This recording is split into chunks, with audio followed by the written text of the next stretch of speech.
menagerie of villains you must confront. Welcome to the 10th episode of the Idlehead of Diabolu podcast. I'm your host, Diabolu Frank.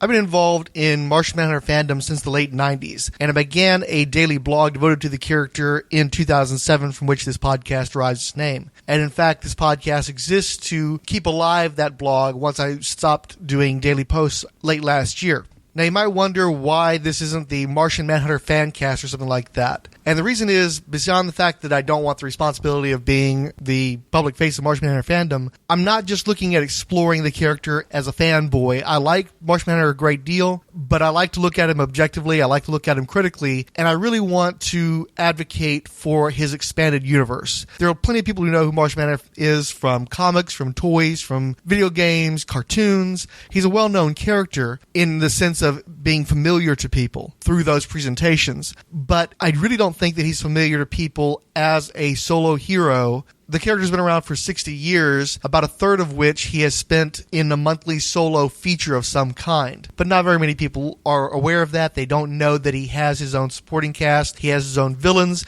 So that's why I named the blog The Idlehead of Diabolu, because I don't want it to just be about the Martian Manhunter and rah, love that guy. I want to make sure that we're increasing awareness that there's more to the Martian Manhunter than just that name, just that IP. And that's why I really look forward to this particular episode and participating in the Superblog Team Up. The theme of this edition of the Superblog Team Up is top 10s, and it just so happens that this is the 10th episode. I thought that it'd be great to do the top 10 most important Martian Manhunter villains. Coming to you, May 6th, 2015, Superblog Team Up, Part 6. The topic, Top 10 Lists.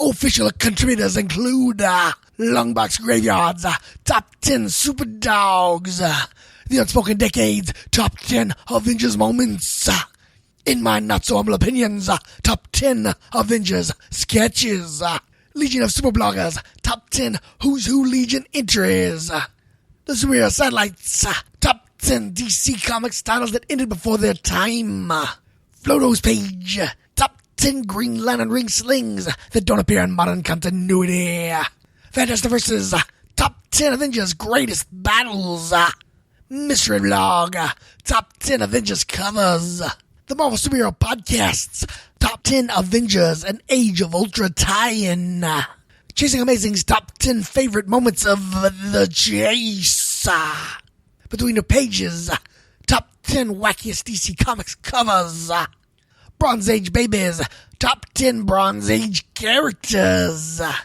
Too Dangerous for a Girl, 10 Best Superheroic Hairstyles, Vic Sage via the Retroist, Top 10 Comic Character Deaths, and finally, I'm the Gun, the Top 10 Best All-Star Squadron Covers. I doubt that very many people could name 10 Martian Manhunter villains, especially ones that are specific to the character as opposed to guys that he fought alongside the Justice League. And because I have a tendency to go for the deep dive nerddom on this podcast, it would be very easy for me to really drag this thing out. So thanks to the top 10 format, what I'm going to try to do is go through these 10 characters, giving them no more than a couple of minutes each, give you a nice little overview, and God willing, maybe somebody who's working on the new Martian Manhunter series will listen to the podcast and take advantage of some of these great characters and great relationships that have not been explored often for decades. Now, I actually did a very intense, very detailed top 10 list for these characters back in 2010. Those are available on my blog. I will link to it so you can check those out if you would like. They are heavy reading. Each one of these characters, eventually I would like to do a spotlight episode where I would probably read some of that material at length, but I want to keep this one quick and poppy. You might wonder who got to decide what is the most important and how is that different from the quote-unquote best or favorites. While I am a fan of this character, I wanted to make a point of trying to look at the character's history objectively and find the villains that had the most impact on his career, on his course as a publishing entity in greater media as well. So these aren't my necessarily favorite villains. In fact, there's one or two of these guys I dislike, but I have to acknowledge that they were important to the character of the Martian Manhunter, and that's why they're on this list. On the dark, war-torn planet called Apocalypse, home of the most evil being in the universe, his name is Darkseid. From the throne room of his castle, we hear him speak. I thrill to the sound of battle. My heart soars at the sight of destruction. I have already ravaged this once proud world. but it is not enough. I crave more power. But for the presence of the superheroes, I would control the Earth as well. They must be eliminated. In the number 10 position, I have Darkseid. I expect that most people know who this character is, an other dimensional being of incredible power, part of a race of self-styled new gods. He is the lord of the planet Apocalypse, which is essentially the hell of the new gods. He was created, or at least first published, 15 years after the Martian Manhunter, and it took another 15 years or so before the two characters were connected. The main point of entry for these two characters interacting was the 1984-1985 Superpowers Collection toy line. Both of these characters debuted in animation between 1984 and 1985 in relation to that toy line. In the case of Darkseid, he was in the Super Friends cartoon. In the case of Martian Manhunter, his first animated appearance was in a Superpowers action figure advertisement, which would have surely run during an episode of Super Friends. This was the first time either one of those characters had broad visibility in the public. First time they were ever made into toys. Both characters appeared on merchandising. For instance, I have a couple of pewter figurines from a role-playing game that was related to superpowers, and both of them were in there. Because both characters were reintroduced to comic book audiences in 1984, and they both became mainstays of the DC Universe in the post-crisis continuity, they tended to appear in the same major events. Two in particular, the Legends miniseries, which was the first big DC event after Crisis on Infinite Earths, which Darkseid orchestrated, and the Martian Manhunter was one of the key persons to try to rout Darkseid. The Justice League International team was formed as a direct response to the Legends event. And also Cosmic Odyssey, which featured a pivotal moment for the Martian Manhunter character and is one of the more fondly remembered events that Darkseid was a major player in. What really earns him a role in this top 10 list was that Darkseid was a key figure in the 1998 Martian Manhunter solo series, the only eponymous series that the Manhunter has had to run for any length of time that was not designed to be a miniseries or special. The writer John Ostrander decided to tie Darkseid closely into the origins of the Martian Manhunter character. And also, during the DC 1 Million event, it was revealed that Manhunter and Darkseid would be fighting throughout the millennia, and that the Martian Manhunter would be the author of Darkseid's ultimate defeat. Wrong. Let me tell you something. There are doers and there are leaders. I'm in charge. The ninth most important Martian Manhunter villain is Professor Arnold Hugo, who debuted in a story called Wizard of 1000 Menaces. In it, he was an academic who used an experimental device to expand the size of his brain and his head, and he became a wannabe gangster gadgeteer to take revenge on Gotham City for neglecting to recognize his proud heritage. His family name was important to Gotham City. He fought Batman and Robin in his first appearance, and then in his second appearance, he moved from Gotham City to Middletown, USA, the main city that Martian Manhunter patrolled, and this was the first story in which that city was actually named. For the better part of, 10 years, Martian Manhunter had been working out of an anonymous city. It was suddenly Middletown. John Jones and his other dimensional pet sidekick, Zook, fought Professor Arnold Hugo in that second appearance, and at the end of the story, Batman turns up to collect Hugo. In the 13 years Martian Manhunter appeared in the Detective Comics series as a strip, that was the only time Batman ever appeared in it. Hugo would go on to fight the Martian Manhunter several more times, making him the second recurring villain ever for the Martian Manhunter, the first being Monty Moran, the Getaway King, who appeared in one Detective Comics strip and then turned up as part of a team of rivals for the Justice League in one of their early stories. It seems like maybe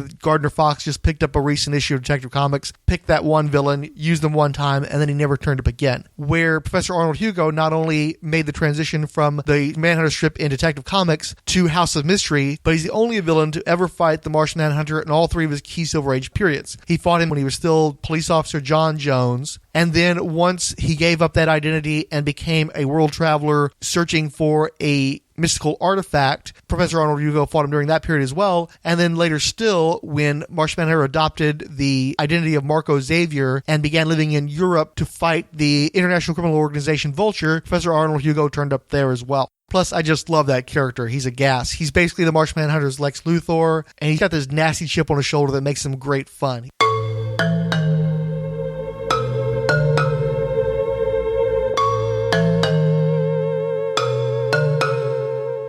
The eighth most important Martian Manhunter adversary isn't actually a character but a device and the namesake for this podcast, the Diabolu Idol Head. This was an ancient Babylonian statue which housed innumerable monstrous threats, which would be released at the full moon on a monthly basis. John Jones and Zook were tasked with trying to stop the creatures that came loose from the Idlehead and eventually try to find and stop the Idlehead from emitting these threats. The reason why the Diabolu Idlehead is so important is that it killed the alter ego of John Jones in the final Detective Comics story and facilitated the transfer of the Martian Manhunter and Zook from Detective Comics to their new home in House of Mystery. It also altered the formula of the series. The book became about these monsters of the month that the Diabolu Idlehead would produce. John Jones, sans a human identity, would try to stop this creation. The Diabolu Idlehead was also the first ongoing foe of the Martian Manhunter. While I mentioned that Professor Arnold Hugo would turn up several times over the course of the Silver Age run, it wasn't consecutive appearances, and it only began becoming a recurring foe after the Diabolu Idlehead was activated. From that first Detective Comics story to the first House of Mystery story on through the about a year and a half or so run of the Idlehead being the main adversary of the Martian Manhunter, he was basically the only game in town. It was the first time the Martian Manhunter had that kind of threat that he couldn't wrap up in one monthly story installment.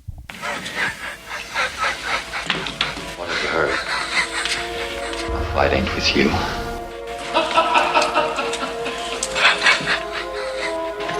All right, dude. This time, right between the eyes. Prove it. The seventh Martian Manhunter adversary is another personal favorite, Brett, spelled B''RETT.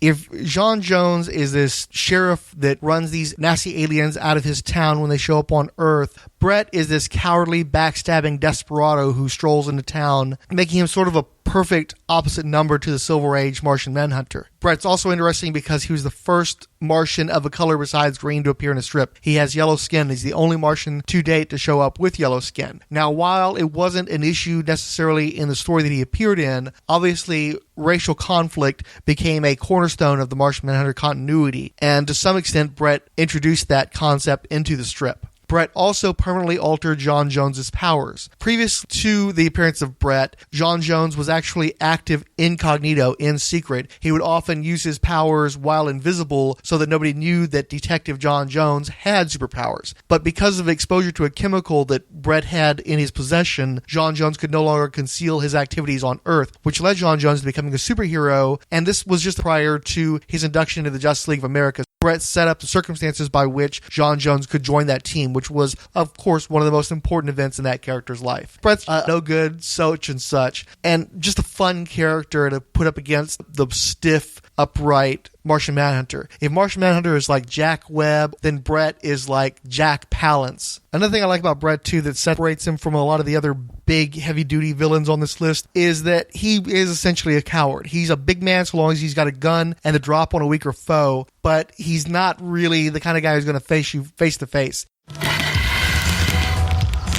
All right, so I wanted to have a fire.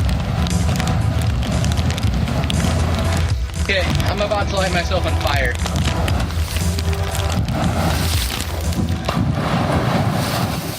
The sixth villain on this list has probably the shakiest standing of any of them, at least in terms of his ranking and whether or not he would slide down the list at a future date, especially if more villains were created or other villains were elevated to better rival the Martian Manhunter. I'm speaking of the Human Flame. Mike Miller was a guy who built a fire suit out of his garage and decided to try to use it to rob banks. He's the first quote-unquote supervillain to fight John Jones after his public unveiling. He's the primary fire foe. Considering that the Martian Manhunter's weakness is fire, he doesn't actually have a lot of guys that he fights that have powers based in that specific element. So the Human Flame corners that market. He's the only major Silver Age return in the Martian Manhunter canon. There are a lot of guys that the Martian Manhunter fought back in the 60s and 50s, his glory days as a solo character, but nobody's ever brought any of those guys back and done anything major with them, except for the Human Flame, who was brought back for Final Crisis, where he was involved in fingering John Jones to die as part of that event story arc, which, of course, is one of the most major things any villain has ever done to the Martian Manhunter. If you're trying to ask a random comic book fan if they can identify identify a single villain that was created to fight the Martian Manhunter. The Human Flame is one of like two that would be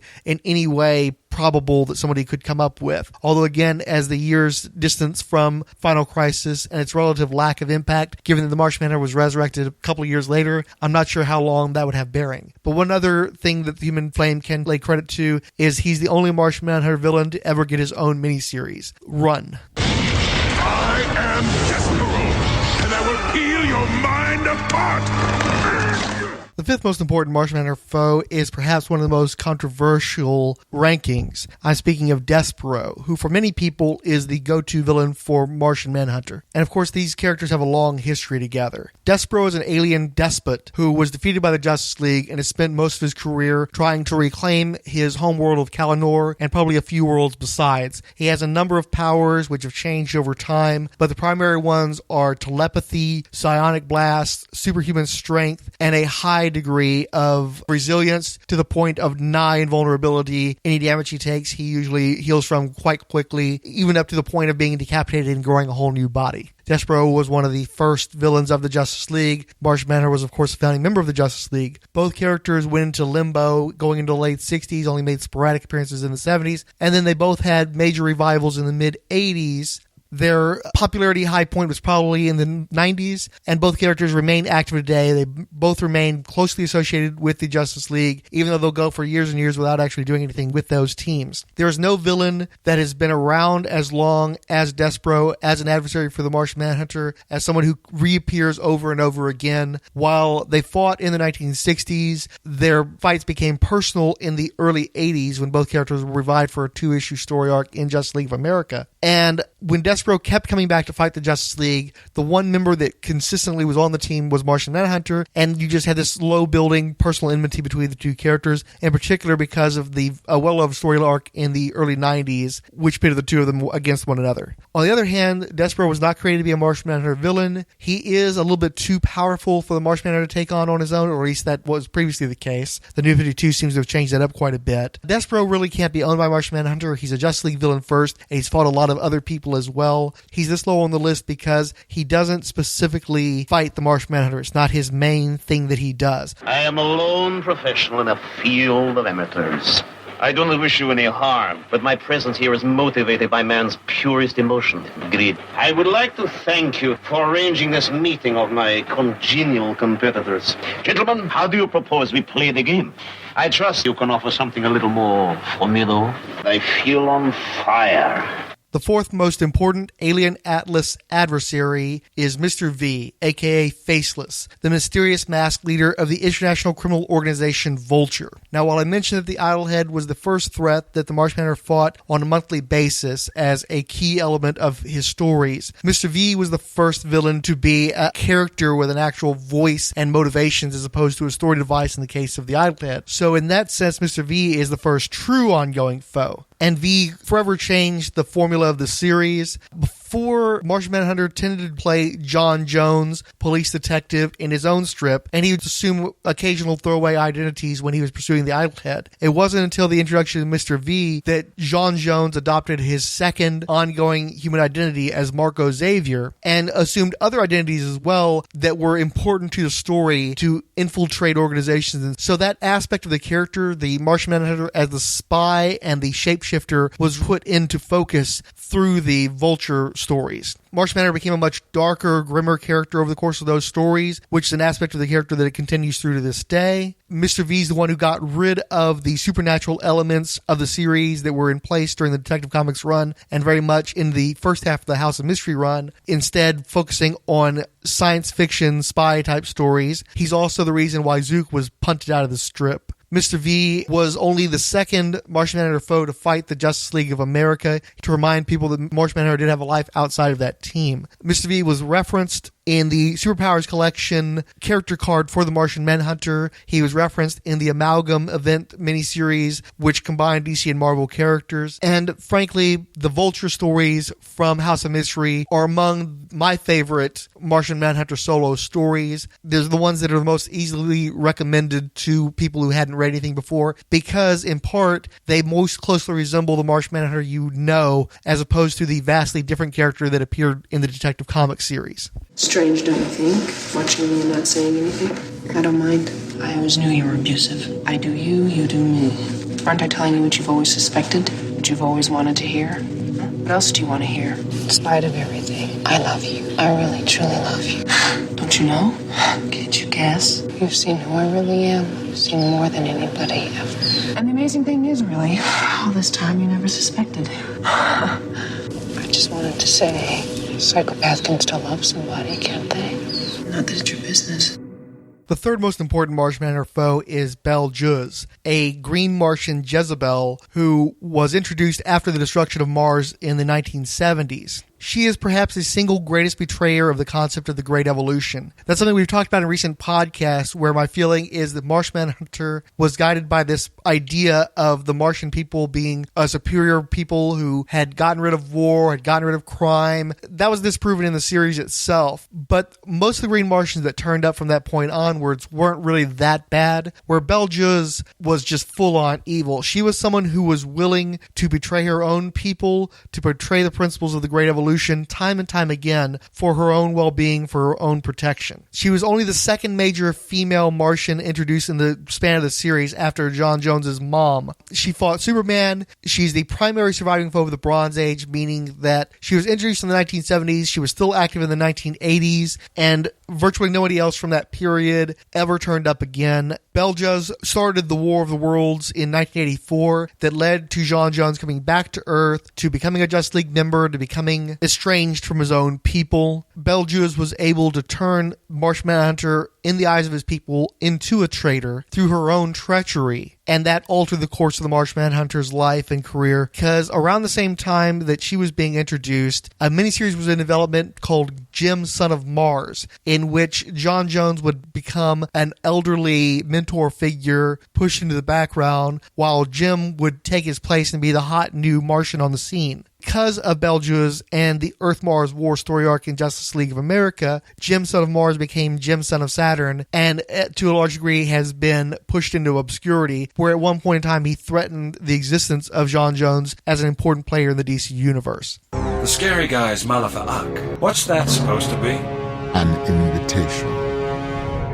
And now we're down to the final two, starting with Malefic, the Martian Manhunter villain of the modern era. This guy is the evil twin brother of John Jones. He has all the same powers as the Manhunter from Mars, and he's just done every evil thing you can think of. He essentially raped John Jones's wife. He lobotomized their mother. He set up their father to die. In the modern continuity, he is the reason why all the Martians are dead, or the majority of them are dead. He firmed up ties with Darkseid, the 10th place ranking villain, and depending on how you view the story arc, he's the reason why Darkseid is involved in the Martian Manhunter's origin story. As I mentioned, new continuity. The first time that the Martian Manhunter's continuity was radically altered after his 1988 miniseries that negated much of his previous continuity was in this 1998 series, specifically in the story that introduced Malefic, which created a new post-Zero Hour continuity that continued until Flashpoint. Malefic's one of the only Martian Manhunter villains to take on the entire JLA and fare well, alongside Human Flame, one of the only Martian Manhunter villains created to be a Martian Manhunter villain that anybody can name. And also as Malafa'ak, he was featured in the original animated movie Justice League Doom. He is the only Martian Manhunter villain created to be a Manhunter villain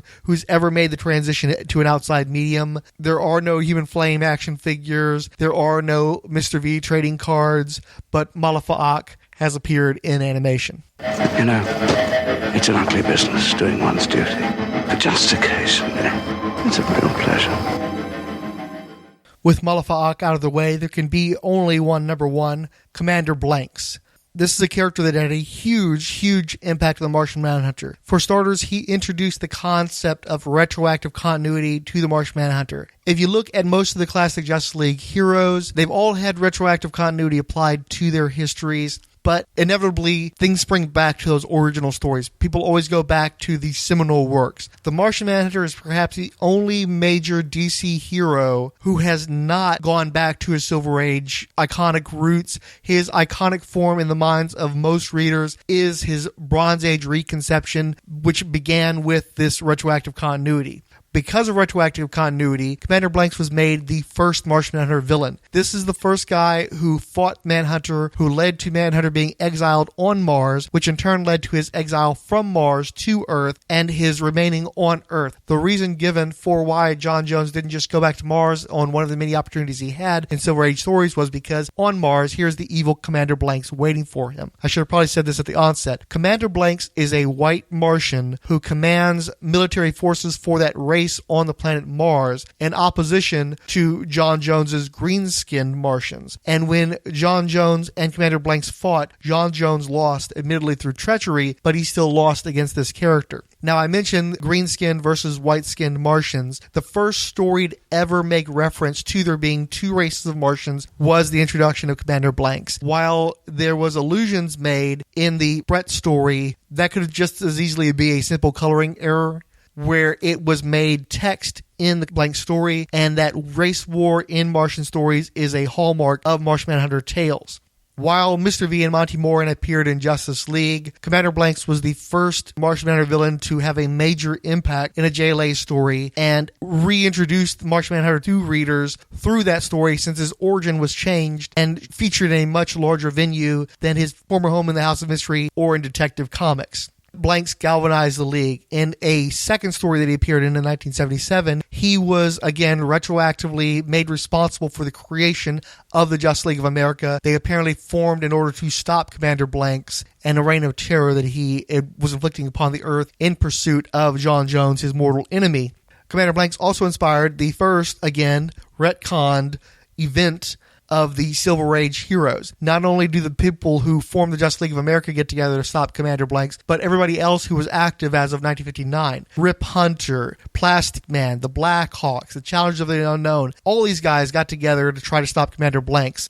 Following the Commander Blanks story, Mars became militarized. Previously, they had just been, I would say, maybe a Eurocentric people. They were Mars, they were far away from America, USA, Earth, and they kind of, for the most part, lived in peace and harmony, and everything was good. They had a little bit of crime and stuff. Martian Manhunter would help with that, but they didn't have anything to do with Earth. They didn't have any interest in or designs on Earth. But after the introduction of Commander Blanks, they became militarized. They started doing stuff like trying to invade the Earth. They started fighting with each other with their great armies. He completely changed how Mars was perceived. Commander Blanks was also responsible for the destruction of Mars in 1969, which is the first time that happened, and of course is now one of the major plot points in all Martian Manhunter stories related to his origins and his people, which in turn redefined John Jones as a tragic character. While he became more grim and more dangerous to his foes in the Mr. V Vulture stories, it wasn't until his combat with Commander Blanks that he was directly responsible for the death of foe, which happened to be Commander Blanks.